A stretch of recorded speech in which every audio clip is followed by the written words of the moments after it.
Hi, good afternoon. We are selling the 831. This is a real estate talk show, and we are broadcasting live from KSCO 1080 AM in Santa Cruz, California. I am your host, Monica Wason. If this is your first time tuning in, I am the newbie here at KSCO. I'm an active realtor with a broker's license. I own a real estate brokerage, which is called M Square Realty Group. M Square, what we call it for short, is a boutique brokerage, meaning we are not associated with any umbrella brand or franchise. Because M Square is self-originating, it gives me creative freedom in messaging, which allows me to be here speaking with you. I'll be hosting this show every Thursday from 2 to 3 p.m. If you want to look me up, my website is sellingthe831.com. No spaces, just type it in like it's all one word, sellingthe831.com. You can also Google me, Monica Wason. Wason is with one S, and you'll get a variety of hits. I hope you enjoy listening. Hopefully you take away some good information. I encourage you to call into this station to discuss anything real estate related. The number here at KSCO is 831-479-1080.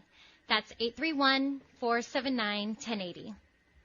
Please join in the conversation. I'd love to hear any buyer or seller experience you're currently in or past experience, especially if you've been a client of mine. If you have any questions, I'll do the best I can to answer. My ultimate goal is to help people buy and sell homes. Okay, here's where I'm going to start off today. Where we are currently in the market may be the only special window of time in the next few years to get into today's buyer's market. When you hear buyer's market, there are two types. There's the short-term buyer and the long-term buyer. The current market, which we are in now, favors the buyer for the long-term home ownership, not the buyer that's wanting to flip or own for the short term. So you buy now, and 10, 20, 30 years from now, you've made a solid investment. To all the buyers out there, the special window I'm referring to is your window to wheel and deal and negotiate. Okay, why is this? Homes are sitting a lot longer than the previous couple of years. During the COVID market of 2020, it was so hot for sellers that the homes were in contract within hours of hitting the market. Buyers were paying over the asking price, waiving inspections, and releasing contingencies just to get into a home, any home. The reason being was because they were able to purchase at an all-time low of 2-point-something mortgage interest rate. Now, let's move our dial a little forward to last year, to 2022. To curb inflation, the Fed increased the interest rate, which did have the effect it wanted. The increase ended up stabilizing the housing market. So now, here we are at the beginning of 2023, lots of people hurting with the high costs of gas, food, rents, utilities. Everything has gone up. Now, factor in this extreme weather we've had since the first of the year. I can only guess lots of people may have damage to their cars, loss of work due to businesses having to shut down. In other words, lots of economic loss. So our small pool of buyers that we had carried over from 2022 may have just gotten smaller. For all the buyers that are out there that are looking for that long-term investment, if you had a good agent, well, actually, scratch that. I don't want to say that word good. I should say if you have an agent who is educated on today's market, then the market is in your favor. So again, if you are looking for long-term home ownership, right now there is a unique buying opportunity that the buyers have a lot more negotiating power with the seller. As far as today's higher interest rates, if you can afford the mortgage at the higher rate, do it. Get into that home. you may have to suck it up and tighten that belt for a year, maybe 2, until rates go down. But once they do, you can refinance. If you don't buy now and you wait those couple of years for rates to go down, then once they do, now you're in competition with a bunch of other buyers that are now competing to buy a home, and you'll be in that same scenario of the COVID market trying to outbid the other buyers. So let me back this entire statement up with some local stats. I pulled 4 reports this morning: Santa Cruz, Watsonville, Salinas, and Monterey. These numbers are based on single-family homes only, so not condos, not mobile homes, or land lots. In the city of Santa Cruz, there are currently 39 total listings, and they range from $795,000 to $10 million. Those 39 homes have been sitting an average of 123 days on the market. So 123 days is about 4 months. And 13 of those 39 have already had a price reduction. In the city of Watsonville, there are currently 26 total listings, ranging from $449,000 to $4.795 million, and have been sitting an average of 96 days on the market. So 96 days, a little over 3 months. And 13, so the same as Santa Cruz, of those have already had a price reduction.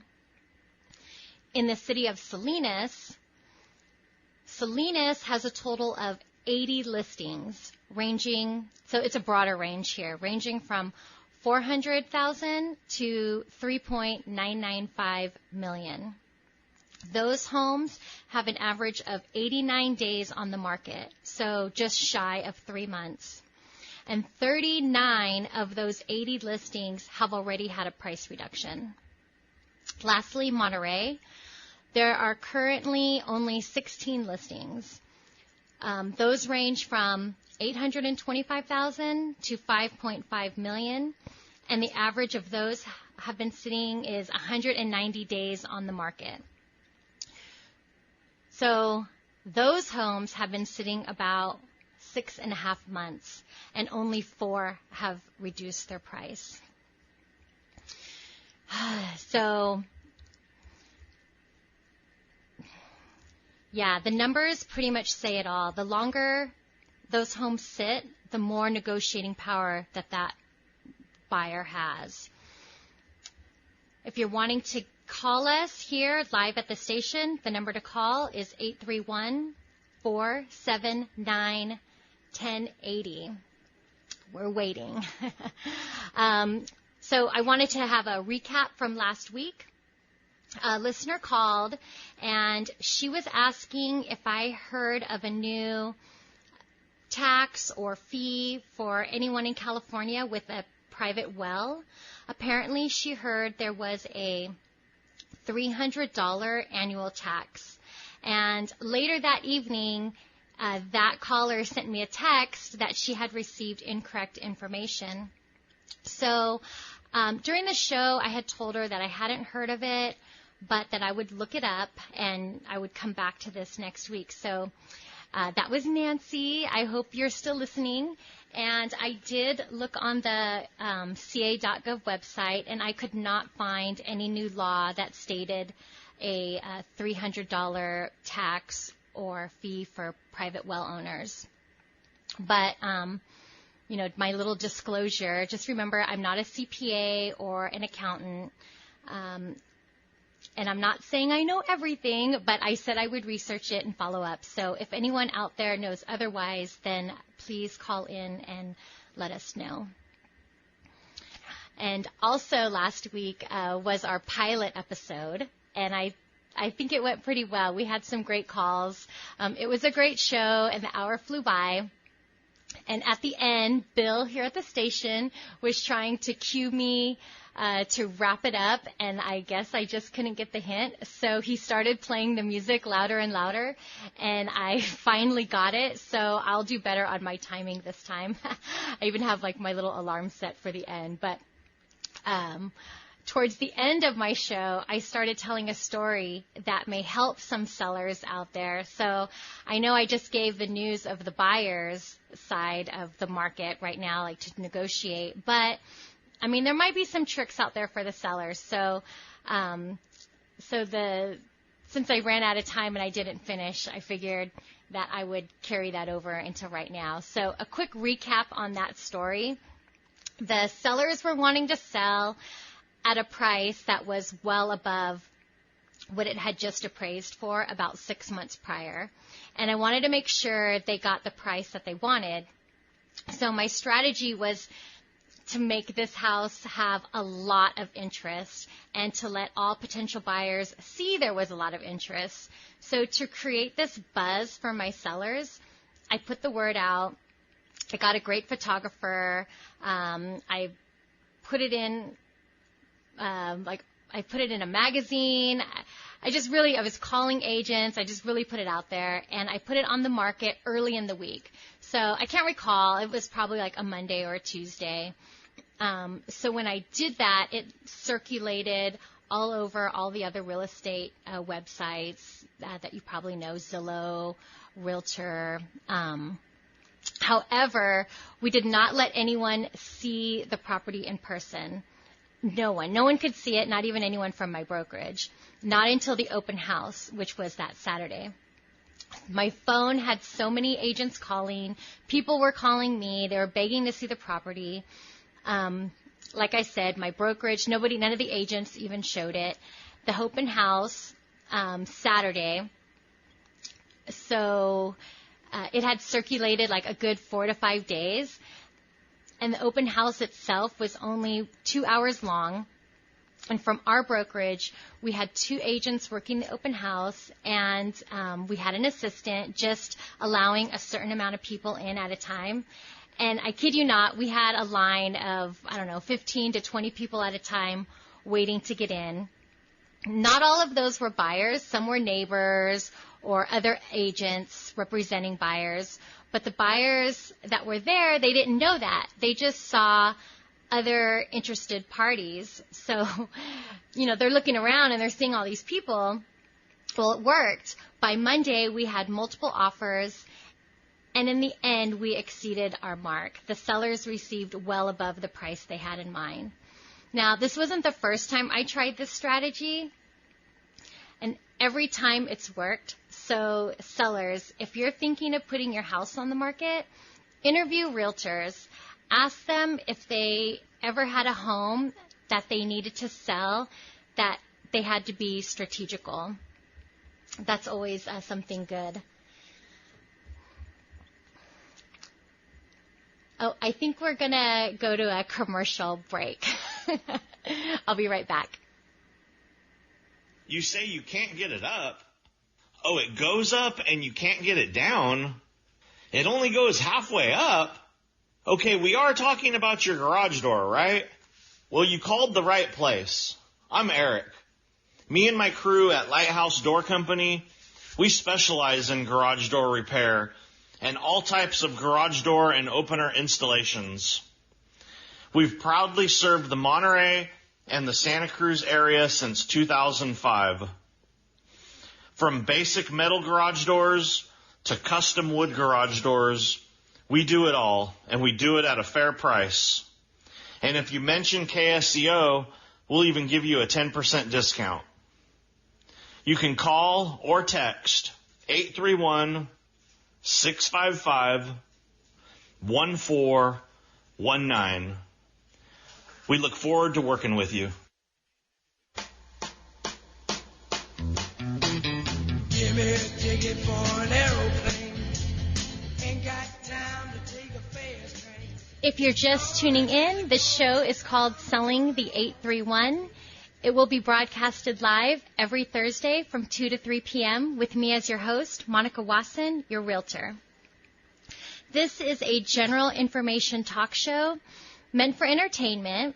If you're wanting very specific information on your home, you can call or text me, Monica Wason. My cell number is 831-241-1236, and I'll be happy to schedule an appointment with you. If you're wanting to call into the station, we are broadcasting live, Santa Cruz, KSCO. The number here is 831-479-1080. Please call in, ask me any real estate related questions, tell me an experience you've had as a buyer or a seller.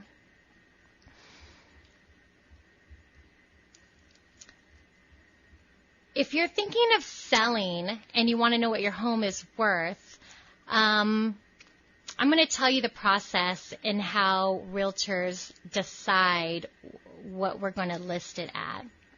So comps, we run comps. Comps is another one of those realtor words. If you don't know what that word is, it's short for comparables. Referring to comparable properties, to give you a quick rundown on how realtors price your home, we get some stats.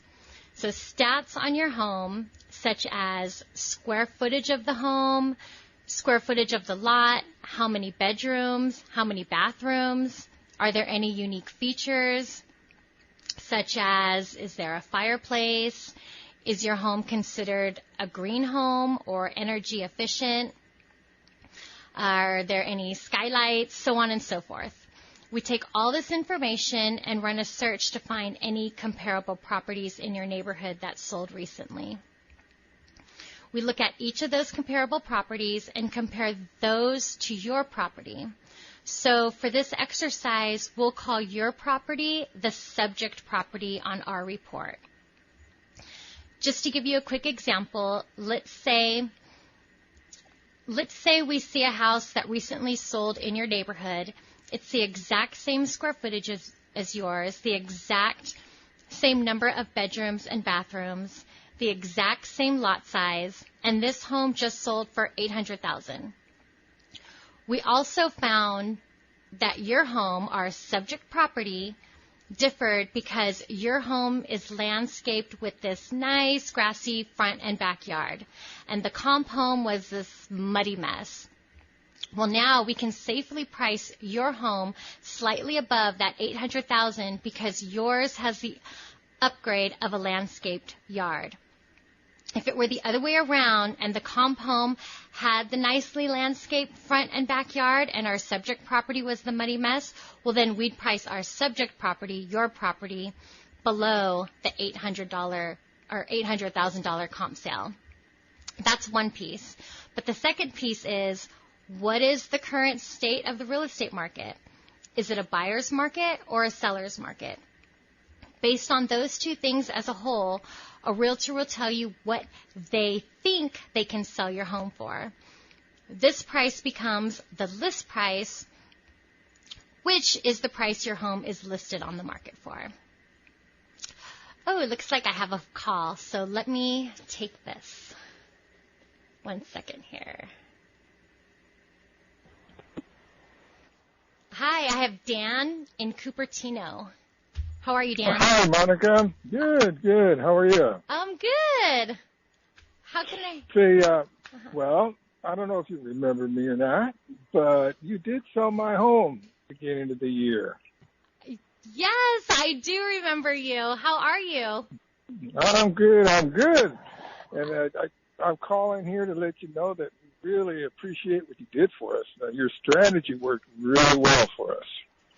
Oh. And not only...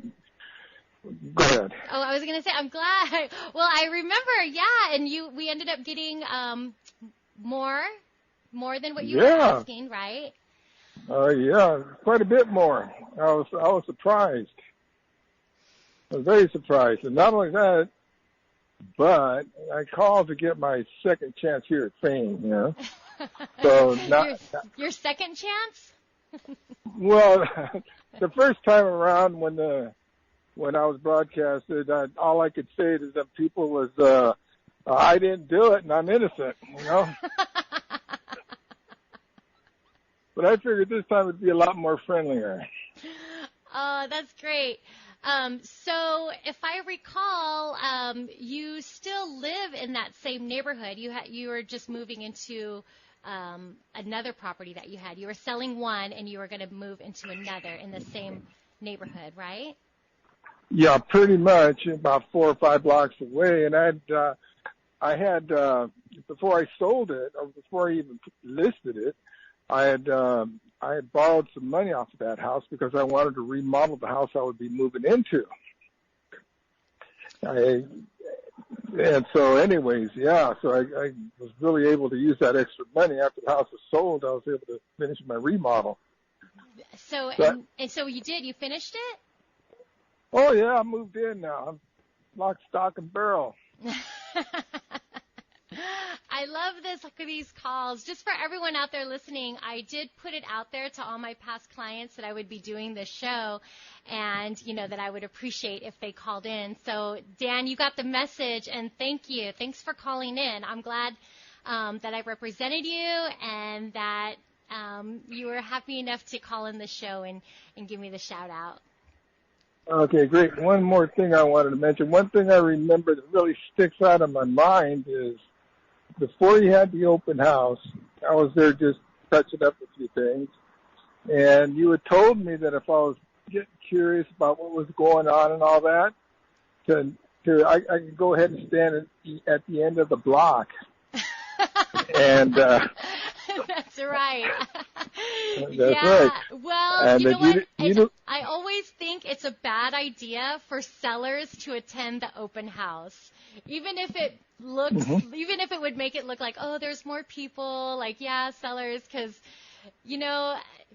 and Dan, especially you're a talker. You would have been talking to everyone, and I didn't know. Well, I'm very social, Matter of fact, social to the point where sometimes I could be a little annoying, But anyways, yeah, I remember that, and you were very stern, and you said, and I do not want to see you talking to any of the potential buyers, or any of the real estate agents, or anything else. I know, that's funny, and thank you. You followed direction, and look what ended up happening. Well, I dared not question that. That's so funny. I don't know if this makes me look good or bad, but hopefully it's good.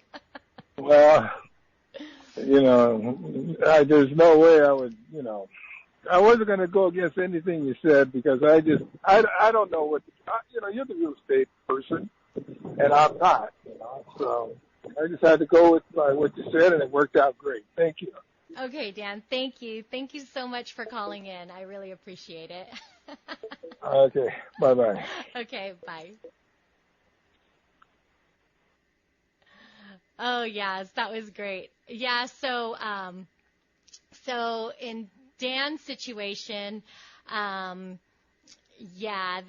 that was one of the homes we did that strategy on. We really hyped it up, and he was tough. He sounds super nice and easygoing, but actually he was telling me things like, if I can't get this price, I don't think I want to sell it. I'll just rent it. So I was really under the gun and wanting to do a good job for him. So thanks for the call. I wish I had more callers out there to call in. So again, the phone number here is 831-479-1080. Give me a call. Tell me a story you've had. I mean, obviously, if it's not with me, I like hearing all these stories. In our office, we're always kind of telling each other things, and that's kind of what made me have this idea of the radio show, because I always laugh and say, like, gosh, one day I'm going to write a memoir. Our memoirs of being a real estate agent. It's pretty funny. So just so you know, once you sign a contract with the realtor, you might as well be married to them. So make sure you pick a good one. Okay, looks like I have a few calls, so let me pick these up. Oh, actually, I learned my lesson last time. Bill told me to just wait until the name gets typed in so I know who I'm speaking to. So, all right, let me take this call here.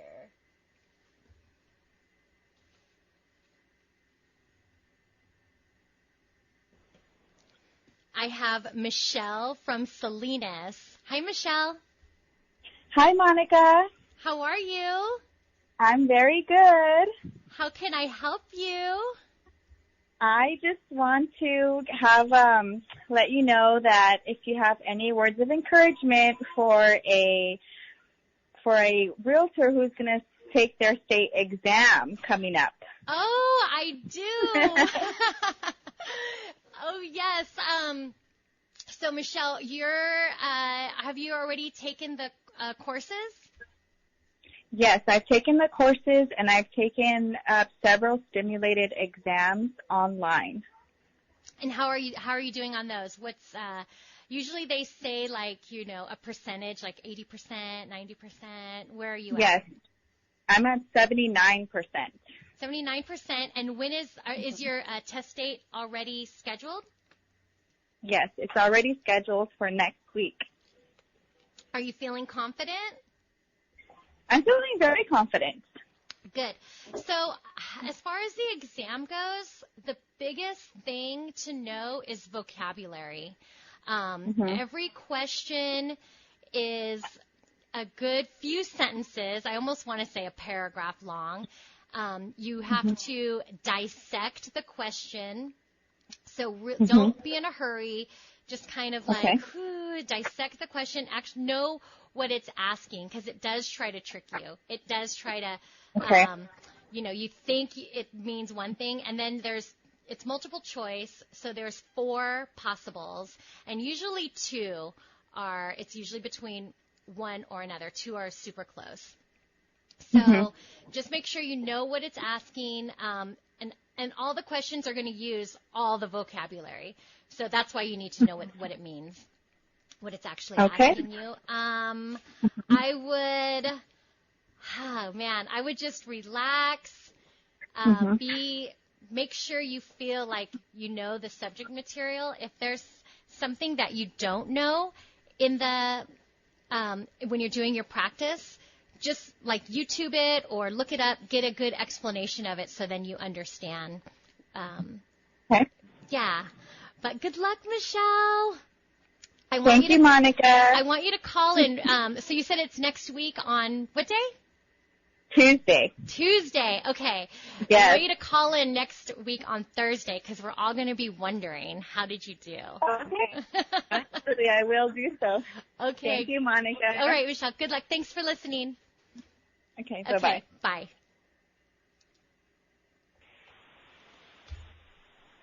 Hi, is this Sherry from Aptos? Yes, it is. Hi, Sherry. How are you? I'm good. I'm just getting past the truck here. Sorry. Oh, no problem. Okay. So I can hear you better. Yeah. I have a question relating to something you were speaking of earlier regarding landscaping. Okay. It obviously is valued, but how do you determine how much value you're adding to your property if you landscape? So I usually ask are you the seller and you're wanting to know? Yeah. So I usually ask and I'm trying to determine whether I should invest the money in landscaping or just sell as is. Well, right now, what's big in landscaping is anything drought resistant. So you don't need to spend a lot of money, but everybody likes curb appeal, right? So if you're talking about your front yard, I would put, there's a lot of factors. It just depends on the price of your home, what your neighborhood looks like. But right now with the high interest rates, the buyers that are buying are not wanting to put money also into the home. So as turnkey as you can make your home be, then I would do that. So as far as landscaping goes, if you were to just do anything as simple as, just do some ground cover or, let's see, you're an Aptos succulents maybe, just something that's pleasing, but I wouldn't spend a lot of money. Okay, so the increase in value is not really going to be reflected much. Right. In landscaping. I use that example as far as when we're looking at comps, because if we saw a house sold for a certain amount and their house wasn't landscaped, but your house is pretty much exactly the same as that comp, except you do have the landscaping. And we saw that one recently sold. And recent usually means like within the last 30 days. And then if there's nothing in that 30 days, we go back like every 30 days. So let's just say in the past 3 months. Then we would know that yours has something extra. So then yours would be worth a little bit more than that home. And when you say a little bit, that's what I don't understand. What's a little bit? 10,000? 30,000, 100,000? There's no definitive amount. That would be something that we would have to look at the market, look at your house, look at your comps, and then decide what landscaping do you have? How much did you put into the yard? I mean, if it's just something like bark thrown down, or did you get the nice pavers? It would just all depend on what it is we're looking at. But for landscaping, again, I would ask how much did you put into it, and then I would try to make sure to get that value back or more. Okay. Yeah. Okay. So you can kind of just say, all right, so the recent landscaping, invoice, whatever, would be a good reflection on what the value would be increased by. Correct. Is that a good way to go? Yes, but it definitely isn't cookie cutter. So each home is different because, all the different comps are different. Okay. All right. Well, thank you very much. Okay, Sherry. I hope I helped you. You did. Thank you. Okay. All right. Drive safe. Bye. Bye. And next we have Nicole from Marina. Hi, Nicole. Hi, Monica. I was calling because I had a question. My mom is considering selling the home that she's living in right now and looking to possibly find a bigger home that would accommodate her, my brother-in-law, and my sister. And she wants to sell the home. Her home does need a lot. It's like a fixer-upper. She wants to sell it as is, but she found out that she does have some equity. She still owes on the home, but she found out there's equity in the home. And so now she's considering maybe instead of selling the home, taking out the equity and putting that towards a new home and then renting the current home. Do you think that sounds like a good idea, or is that something that you guys, a realtor would, most likely advise against? Okay, so let me just repeat what you said. So she currently owns a home, and well, she's buying. She owes on it still, but she is buying a home. Okay, so the home that she's in now, she has equity in, and she's considering either selling that home to upgrade to a larger home, or she's considering keeping that home and renting it out, but pulling the equity out to purchase a second home. Correct. Well, I would advise,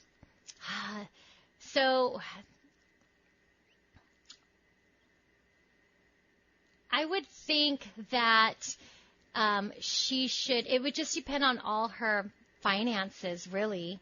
Does she need the income of the current home to be able to get into a larger home? Because if she's going to use her current property as a rental, now she has additional income from it. That's one thing to ask. But then the other is, does she want to also keep the maintenance of that home? Because does it need? Did you say that it needed work also? The current home that she has? Yes, if she were to sell it, I mean, it does need some work. It was my grandparents' home, and they never really did much as far as like repairs and updating and stuff like that to the home. And so what happened was they had refinanced. My grandparents had refinanced to help out one of their children, and he wasn't making the payments. The house went into foreclosure. My mom went in took out a loan, or they refinanced and put my mom's name on it to get the other brother off of it in order to save the home. And so she's been paying on it, and my grandparents have since passed, and so she, now has this mortgage, for the home that she, helped keep for my grandparents. And I think it's more like she, is thinking about the sentimental value of the home, and that's what's kind of holding her and making her think about, possibly keeping it and just, pulling out the equity and putting it towards, the other home, the bigger home, and keeping this one. I think it's more sentimental. Yeah, it sounds like it. Nicole, I would say if the current home needs a lot of work and then you're going to put renters in it, that's a bad idea. Yeah. That's just my opinion. But if she's wanting to take on that project, to each his own, right? Yeah, and that's what I was kind of like, I was kind of feeling like the same way, like what you're kind of saying. And, because I think about, she's getting older, or she's, retirement age, does she really want to, does she want to keep on working? Does she want to keep on, and then have that extra, headache of, renters and, repairs and dealing with all of that, or things that come up while you have tenants living in the home, and stuff like that, and, possibility of repairs once people move out, and, just that whole mess that comes with, renting and leasing and stuff. So, I was kind of trying to tell her, like, it wasn't a good idea either. Yeah, I would think it would be a lot to take on, especially if she's never had a rental before. Yeah. Unless she's just going to hire a property management, but then that's extra money. And right. Yeah. So, yeah. I say let's sell it and then let's make a listing appointment. I know. I say so too. And I could, if I go on, and what is your website? Do you have a website? I do. It's sellingthe831.com. So it's like sellingthe831.com. Yeah, and okay. then and I actually the number that you called in, I don't know if you gave it to Bill or it's just caller ID, but I can shoot you a text later just so you have my phone. Sure. Yeah. Okay, yeah, that would be great. Okay. Well, thanks for calling, Nicole, and all right. And yeah, I don't want to make Mom mad, so. It's okay. I'll do it. Okay, well, I'll do it. To that. Thank you. Okay, all right. Thanks. Bye-bye. Bye. Yeah, that's a tough one to decide to sell a home, especially with sentimental value. I didn't ask Nicole this, but she probably, raised her kids in that home, cooked family dinners, and I could see it sentimental. I know the first home that we bought, every time it comes up, I'm always like, oh, I wish we didn't have to sell that home, and so I get it. But, okay, looks like we're going to go to another break, so I'll be right back. Thanks. What's that? You say you can't get it up. Oh, it goes up and you can't get it down. It only goes halfway up. Okay, we are talking about your garage door, right? Well, you called the right place. I'm Eric. Me and my crew at Lighthouse Door Company, we specialize in garage door repair and all types of garage door and opener installations. We've proudly served the Monterey and the Santa Cruz area since 2005. From basic metal garage doors to custom wood garage doors, we do it all, and we do it at a fair price. And if you mention KSCO, we'll even give you a 10% discount. You can call or text 831-655-1419. We look forward to working with you.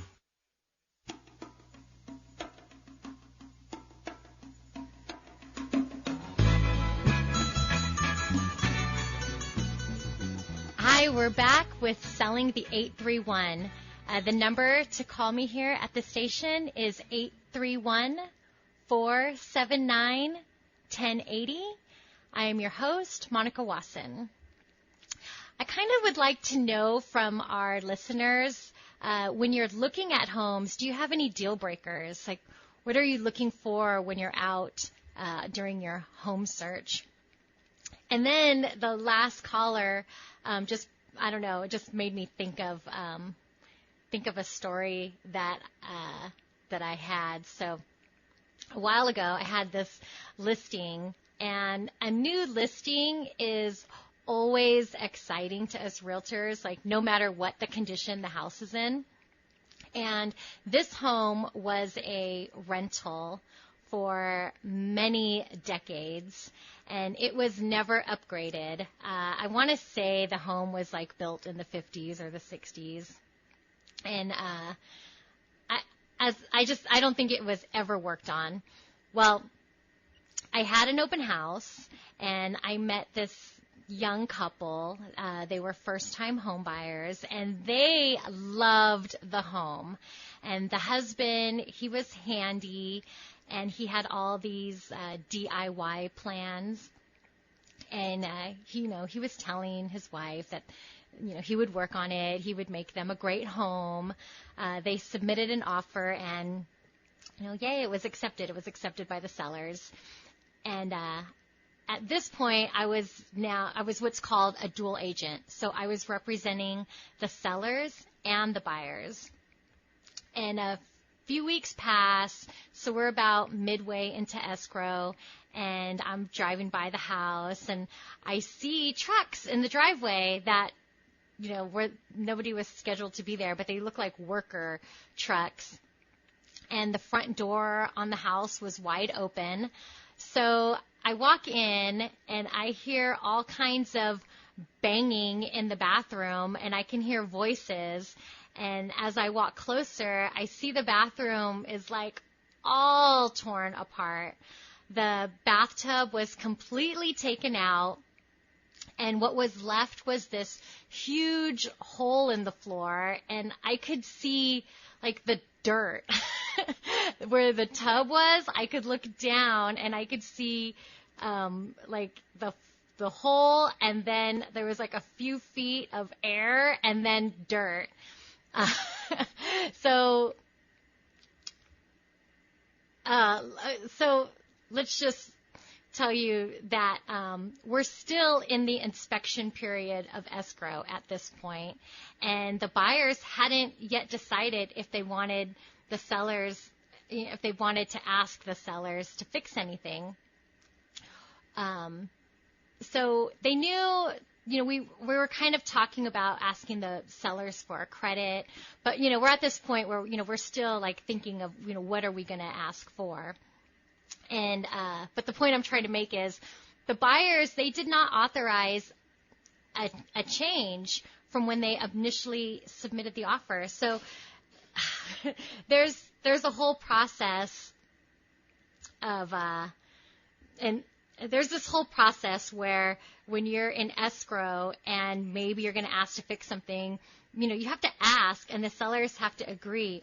But the sellers can't just go fixing and not give the buyers the opportunity. So this was not the correct process. And I just felt like the husband seller just went rogue on me and anyways, he's there. So I walk in, these workers are working. The husband was there, the husband seller. And I'm like, what's going on? And why are you tearing up the bathroom? And he told me he couldn't sleep knowing they were selling the house in poor condition. And I'm like, okay. And I didn't know what was going on. At this point, I was like, okay, is this like a tweak thing? Or was he really worried about the house? Either way, this was not the way to go about it. So especially because the buyers never agreed to having the bathroom worked on by the seller. So anyways, it all worked out. I had the sellers hire this general contractor. He happened to be their friend, but he was hired. He saved the day. I was able to negotiate the buyers being able to pick out the materials like the tile the vanity, the fixtures. The seller bought all of that and had the bathroom put together back with permits. Of course, it made the escrow a little bit longer, but man, was it a mess. It was such drama, but it all worked out. And like, there's this thing where we say, like, real stress. Like, talk about real stress. That was, like, probably the worst. Correct me if I'm wrong. I'm sorry. I'm just sitting in the other room listening to this going, wow. I know. Tell me something. That could have gone really south. It could have, yeah, because, here are these buyers. They loved the house as it was. The seller, the buyer was saying, like, oh, I could fix this, I could fix that, I could do all these things. But we didn't even get that opportunity to go there. And the seller just starts tearing the house apart. No permit, like, just decided, like, I'm going to fix this because I know how, but I don't think he knew how. It was just completely a mess. It was a huge mess. Wow. So it was some scrambling around, but there was a period of time where I thought I might rent my house. It's out of the area, but I thought I might rent the house.